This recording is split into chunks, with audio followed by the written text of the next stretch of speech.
Ya te digo, el mayor peligro que teníamos allí era ese. Explosivos. ¿Y cómo fue el momento del primer explosivo que os ponen? ¿Cómo fue?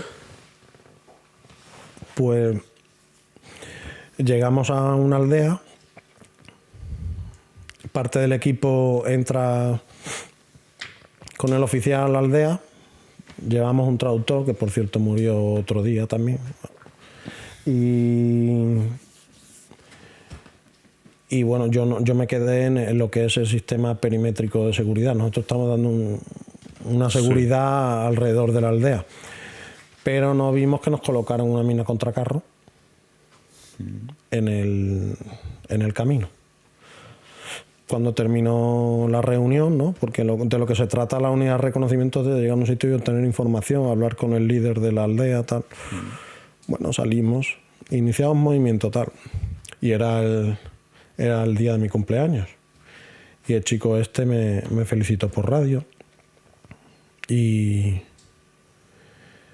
bueno, omito muchas cosas porque no, por si no. Pero fue salir y le petó a él íbamos en el vehículo y le petó en su rueda. Ibais juntos en el mismo vehículo, ¿no? No. Distintos vehículos. Distinto. A mí me cambiaron de vehículo. Yo iba en el otro vehículo, me cambiaron. Entonces, pues me libré, ¿no? ¿Y qué pasó? Que fue caos, ¿no? Ahí empezó el caos y tal. Nosotros llevamos días andando por el desierto.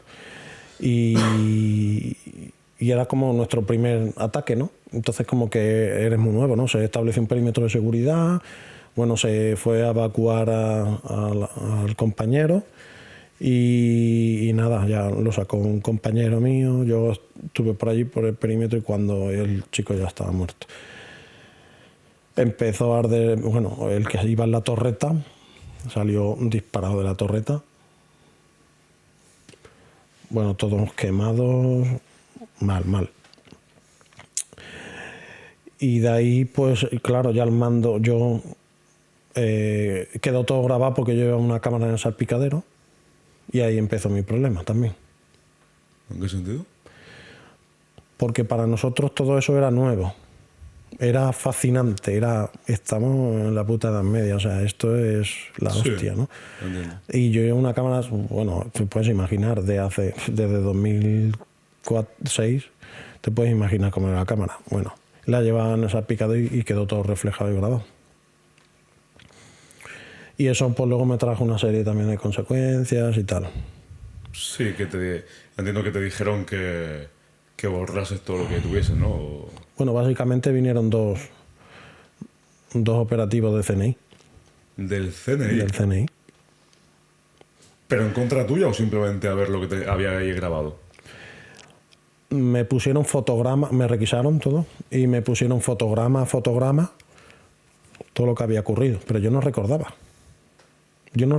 No sabía, después me enteré que eso puede ser tema de estrés postraumático, no sé qué. Bueno, a mí me pusieron fotograma y me ponían, ni este arbusto, ¿quién había? Y yo no estaba choqueado. Pero esos dos operativos fueron al Líbano a verme, no a Afganistán.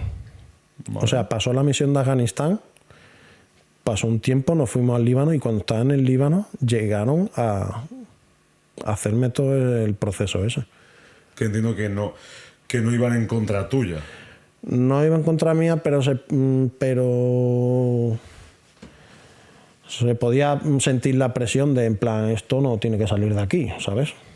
Ya, comprendo. O sea, a mí no me lo dijeron directamente, pero yo recibí esa energía. A lo mejor estoy equivocado. Te entiendo. Porque todo esto venía a que nosotros deberíamos de haber llevado unos sistemas, no me acuerdo cómo se llama, unos sistemas que anulan la frecuencia de las explosiones. Sí, sé lo que dice. Que no hubiera servido de nada, por cierto, porque si te ponen una mina contra carro con un cable, ese sistema tampoco es viable. Pero bueno, ahí empezó un poco la polémica en España, porque tenían inhibidores de frecuencia y no los llevaban instalados, estaban en una caja de cartón en la base tal, y se formó un poco de movida. Total, al fin no quedó en nada. Yo no recuperé cámara, no recuperé imagen, no recuperé nada. Que te la quitaron. Es decir, que el CNI es como que no quería que se supiese fuera que eso había pasado ahí, que alguien había muerto en Afganistán del ejército español. Al final, vamos a ver. ¿Tú crees que va a haber un periodista a 1000 kilómetros al interior del desierto? O sea, lo que ocurre dentro del desierto, ¿quién se va a enterar? No se va a enterar nadie. Otra cosa es que ocurra en Kabul.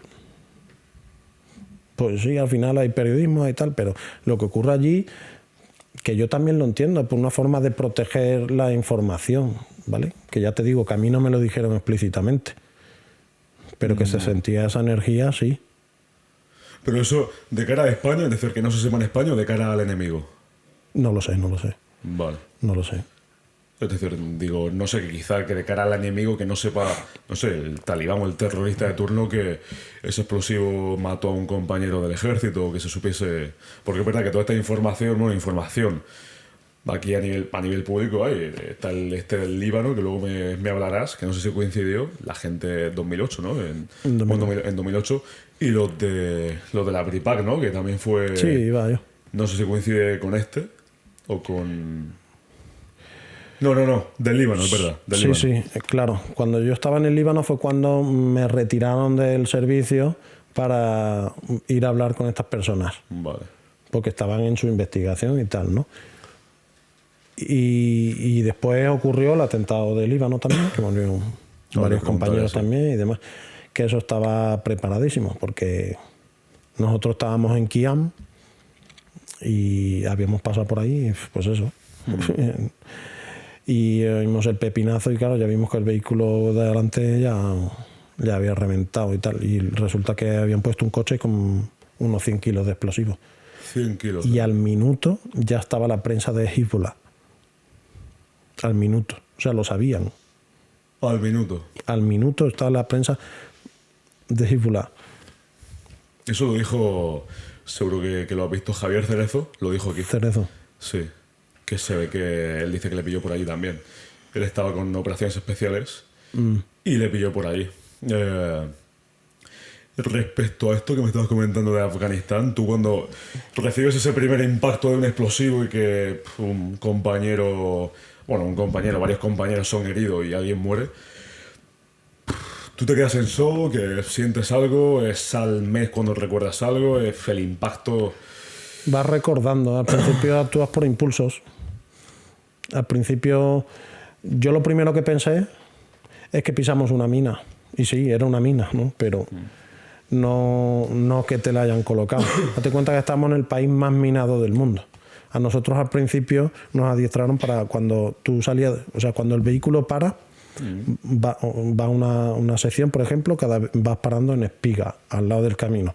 No te puedes salir mucho del camino porque los caminos son seguros, pero la zona de fuera no, porque está en el país más minado. Y nos dieron como una especie de palo metálico en el que tú tenías que pinchar el suelo antes de poner la bota. Y después poner la otra bota y ya dar seguridad en el vehículo. Eso lo hicimos 4 días. Ya.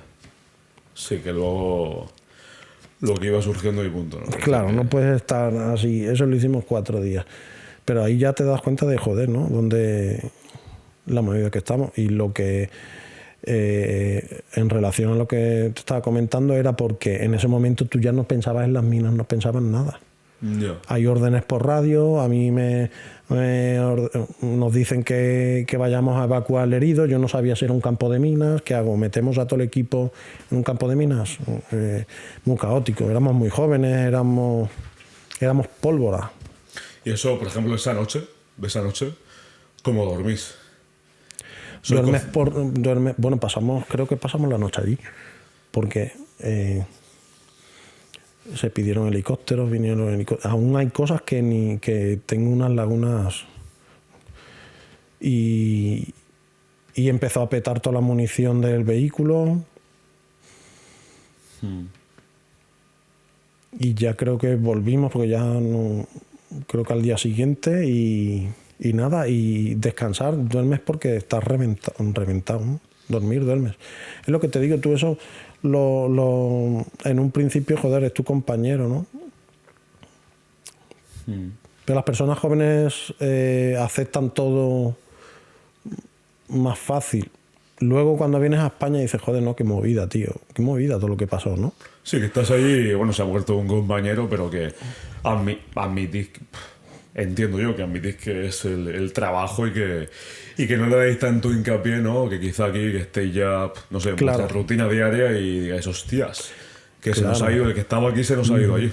A mí me costó, yo cuando llegué a España me costó, es como tienes que volver a ver, tampoco tan así, tan salvaje, ¿no? Como que tienes que volver a reeducarte, ¿no? Pero sí que es verdad que tienes que relajarte. Tienes que relajarte. Lo que has vivido allí es que yo me metía en problemas, porque yo salía a tomar una copa, me miraban y me ponía a pegar puñetazos. ¿Cómo era eso? Es decir, ¿en qué...? Eso es porque un chavalito de 20 años, con las hormonas de puta madre, se toma 2 cubatas y viviendo lo que ha vivido, ¿cómo te sientes? Te sientes inmortal, o sea... ¿Pero que te ponías a tomar un cubata allí en Afganistán, dices? No, una vez, digo el proceso cuando llegas a España. ¿A qué? Claro, a partir del año es como que tienes que... no volver a aprender a vivir en sociedad, pero tienes que relajarte un poquete, ¿no? O sea, pero que salías a lo mejor alguna noche y veías que te miraba alguien, ¿no? Y te pensabas que era el enemigo y... No porque fuera el enemigo, sino porque te han preparado tanto, te sientes, al final te ves, ¿no? Como... Sí, como Dios. ¿Qué coño haces tú mirándome, no? Es decir, claro, o sea, ¿por qué me miras? Claro, y me metía en problemas y la culpa era mía, claro. No sabía gestionar mi agresividad, ¿no? No sabía gestionar mis emociones. Eso es complejo, ¿eh? ¿Cómo llegas a controlar eso? Entiendo que con el tiempo, ¿no? Claro, te vas acostumbrando con el tiempo. Con el tiempo va, joder, relájate, la familia, tío, relájate. Sí, que porque no te mire... Que yo entiendo, es que... Y luego entiendo que cuando vienes de una misión así, escuchas algún ruido, ¿no? Incluso vas atento también, ¿no? Es decir, si en un sitio en Afganistán en concreto viste que en un contenedor había una bomba, aquí a lo mejor pasas también por un contenedor y te recuerda ese momento y dices, hostia... Una cosa muy curiosa. El blindaje que nosotros llevábamos en Afganistán, en los vehículos, era el cristal de las puertas. Vale. Si tú lo llevas arriba, el cristal, no te protegía el costado. Entonces lo intentamos llevar bajo para protegerte aquí, ¿no? Los órganos. Y con el casco, así. Entonces tú hacías como una cobertura, ¿no? Cada vez que pasabas un vehículo parado, claro, es que allí la mayor amenaza que teníamos era de coche bomba y EDES. Cada vez que ibas con el vehículo y había uno parado al lado de la calzada, hacías así. Yo llegué a España y me tiré haciéndolo meses. ¿Aquí en España? En España. De un vehículo parado, a lo mejor que está con una grúa y ya me estaba protegiendo. O sea, es... Sí, te acostumbras y... Te acostumbras. Ahora no, ahora el blindaje lleva de puta madre. Otra anécdota con el tema del blindaje. Las placas antibalas que llevamos eran cerámicas y a mí se me caía la de la parte trasera. Vale. Entonces salías del vehículo y te hacía la placa, plan, se te caía la placa. Y te venía un compañero, además me acuerdo, Beltrán Arias, desde aquí un saludo. No se preocupe, parce, yo le pongo la espalda. Y te ponía el tío, espalda con espalda. Y decía, hostia, eso... Hermandad, ¿eh? Era una hermandad cojonuda. Y eran hispanoamericanos. Que allí en el ejército la verdad que da igual, porque hay gente que tiene mucho... Se piensa que es distinto, pero en el ejército allí te lo dicen muy claro al principio. Mira, me da igual que sea negro, amarillo, blanco, me da igual. Eres la misma mierda que todos. Y eso no existía. Yo no he visto racismo Eso lo puedo decir, vamos. Que no has visto, ¿no? Que va. Y tengo grandes amigos hispanoamericanos.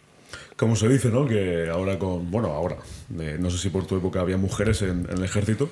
En unidades de combate no. En unidad de combate no. Pero que supuestamente se debe considerar soldado, ¿no? Mujer, hombre... Sí. Lo que sea. Soy soldado y punto, como acabas de decir, ¿no? Sí. Eso es la misma mierda, ¿no? Por decirlo de alguna forma y... Sí. Curioso, el tema del estrés, estrés postraumático, que yo no llamaría incluso estrés postraumático, es que estás acostumbrado a una cosa que aquí en España, coño, si tú has estado en un país bélico viviendo una cosa, es difícil que... Eso, si ves a alguien en un país de fuera que supuestamente es el enemigo y te mira mucho y tal, es que... Complejo, ¿eh? Es complejo. Ese debate se puede ampliar muchísimo porque, claro, ¿quién es el enemigo, no? Porque si por la puerta de mi casa pasa todos los días un carro de combate norteamericano, yo soy talibán. Te comprendo. Yo soy talibán. O sea, al final defiendes... Ellos no lo van a llegar a comprender, ni nosotros tampoco. Sí, eso es un debate que yo creo que yo abro aquí muchas veces y quiero abrirlo con más gente como tú, pero en debate como tal. A vosotros entiendo que os percibían como el enemigo, ¿no? Sí, totalmente, ¿no?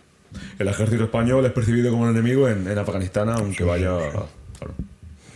Incluso los mismos afganos. La sociedad civil, digo.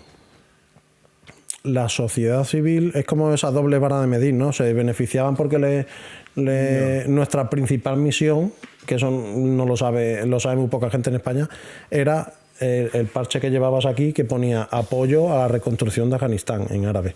Nuestra principal misión era dar protección a las principales rutas del país para que se reconstruyera el país. Pero claro, cuando estás dando vueltas y estás molestando, entre comillas, que la presencia cada vez iba aumentando. En el caso del Líbano, es como que al revés, porque cuando Hezbollah, por ejemplo, recibe noticias de que las tropas de ONU, porque en Líbano estamos con la ONU, cuando las tropas se van a retirar, ¿qué es lo que hacen? Vamos a matar a unos cuantos de la ONU para que no se vayan. ¿Cómo?